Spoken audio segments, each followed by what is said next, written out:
I have now used Logic of English Foundations level A, B, and C all the way through with my daughter. We're not using level D, so we have completed the Logic of English Foundations for us. And what I wanted to share with you is which pieces that come in the initial Logic of English packages we actually used and which ones we didn't really find that helpful.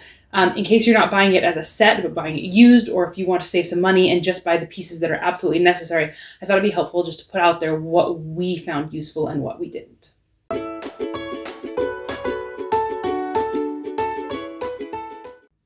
Hi and welcome. Thanks for joining me today. So if you're new here, I'm a young homeschool mom. I have 3 kids. I'll be homeschooling a kindergartner who's doing kind of kindergarten, first grade work this year, and a preschooler. I'm also a second generation homeschooler, and it's been loads of fun for me to learn and experience homeschool from the side of teaching versus the side of being a student. Like I said in the intro, I have been using Logic of English Foundations to teach my older daughter to read. We started it when she was preschool aged and finished it over her kindergarten level. She flew through it, like loved it. It worked so well. We did A, B, and C and have finished C by the time she was 5. So I know that's early for most people, so I'm not like saying do it early, but I thought it might be useful for people who out there who aren't necessarily wanting to buy the whole package for the price tag that is, to share what pieces in those 3 levels we actually found to be useful and what was so-so, what I thought would be necessary for somebody starting and what you could get away without. Just some people are trying to do this on a budget, or some people are buying used and need to know what extra pieces they should buy. So here's our experience. Everybody's going to be a little bit different. Everybody's going to appreciate different things. I know you ask online and everybody has a different opinion, but for us, these are the things. I'm going to walk through everything in each of those levels and just share what we found really useful, what was sort of useful, and what we didn't find useful at all. So again, just my opinion, but maybe it'll help you. So Logic of English is expensive, and it's nice to know what you actually need and what's a little bit more flexible. If you're also looking to cut costs, I have another video I've done, and I'll put a card up here on doing it on a budget, how to find things used, how to do things a little bit cheaper, how to make some of your own resources. So if you're interested in that, check that out. But to start, so in all these levels, the same, you obviously need both the teacher's manual and the student workbook. Don't try to do it without either of those. I've seen people ask that question, and so I'm not going to go through those 2 pieces in each of these levels. Those are a must-have. The student workbook is a key part. Don't try to do it without that unless you absolutely have to. They have a lot of good work, a lot of good review, a lot of good practice in there that I don't think my daughter would have thrived with this curriculum without that piece. So you need those 2. That's just a given. But let's start with the core materials. And I have a list down here because I won't remember everything in my brain. So if you look down, that's what I'm doing. But when you buy the initial package for A, or if you're starting in level B and there's like a starter package of B, these are all the core materials that they recommend having to use through all the levels. They talk about the basic phonogram flashcard set. That is a must. Whether you make those yourself or buy them, those flashcards are used every single lesson pretty much, and they're super helpful. So I would say, yes, that was like a given. Just everybody should have that. Or make your own, that's fine. But you'll need those flashcards, and they are really useful. The phonogram game card set that comes in either cursive or manuscript, we didn't really use that.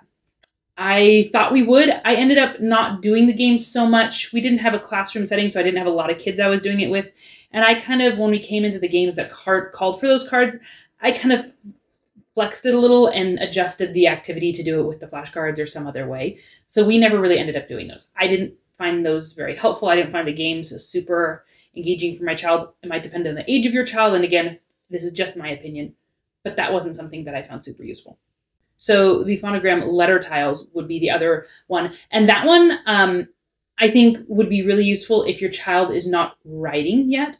My daughter was ready to start trying to write and she wanted to. It wasn't like a chore for her. So we ended up not using those all that much because we just ended up using the whiteboard for any activities that called for those tiles. But if your child is struggling with writing, or you don't want to introduce it to her, or it's just a challenge, I think those would come in handy. So I think it just kind of depends on your child's skill in writing at that point.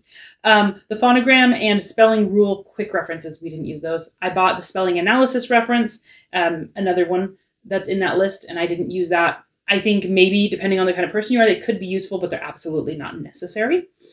The rhythm and handwriting tactile cards, and those are the cards that they have like the letters raised on so that the child can feel them with their hand. I tried using those, and again, we just, after the first lesson or 2, it just wasn't making much of a difference for my daughter. It was like not adding anything to the experience of learning handwriting for her. So we didn't use those. I think you could absolutely get away without those if you're trying to cut corners. The quick reference for handwriting, we didn't have that, didn't need it apparently. So I think all the instruction is in the teacher's manual. So I think that would be good if you're trying to do handwriting on the side, or if handwriting didn't click or you didn't do it the first time around and you want to come back through and do it later, then that reference might be really handy, but I didn't see a need for it.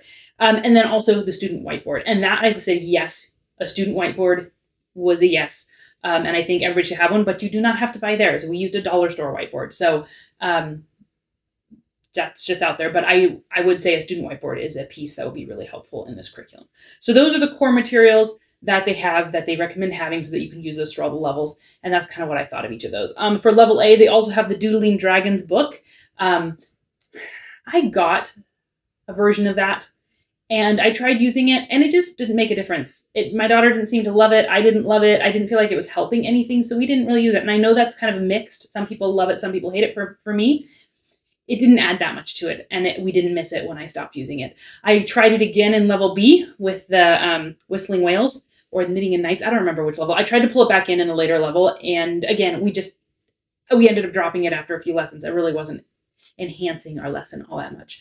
I know they also have them like in song form on YouTube, and that might be more interesting, but again, I think those are free. So I would say you don't need those. Again, that's just my opinion, but that's kind of where I think. So then also in level B, they have readers. They have two sets. They have the Foundations B readers, and then the Young Artist series, I believe. We got the Foundations B readers, and depending on what teacher's manual you have, what like edition, they do include more questions for those readers, and I would say they're more of an integral part in some of the later manuals than the earlier manuals, but I thought they were a really good addition to the program. It was really good for my daughter to have readers that challenged her while still being at her level, so I would say those are worth it for me. The cost was not that much in having it. And we did not use the Young Artist series. If I had a larger budget, maybe I would have, but I've also heard that those are a little more advanced than the other series, and I was satisfied to just have the one set of readers. So if you're going to pick between one, go with the Foundations B readers. The Young Artist series, I would say, is optional. And then lastly, level C. Again, we didn't use the Knitting and Nights book. That just wasn't useful. The readers were great. I would highly recommend having the readers, and the manual does reference questions regarding the readers and integrates that into the curriculum. So I would say that is super useful. You could get away without it, but if you have the ability to afford it, I would highly recommend them.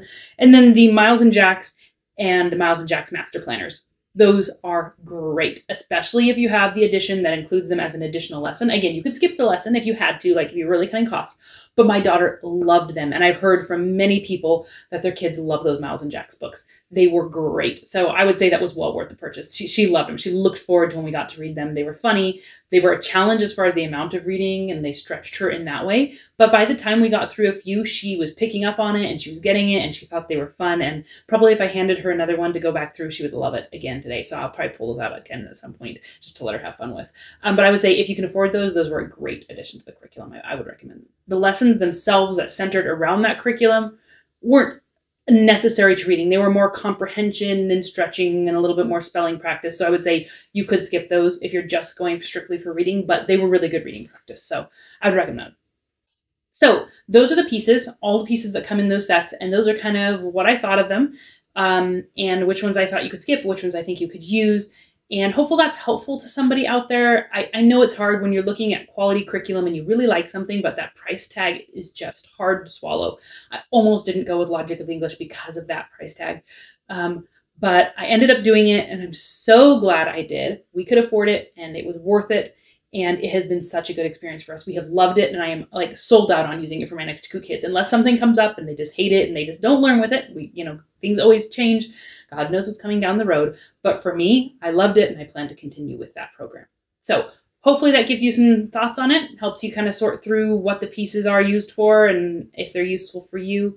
If not, and I will be making more videos in the future. If you have any videos that you're interested in me making or questions, please comment below and let me know what those are, because I'm totally up for doing whatever's interested to you guys.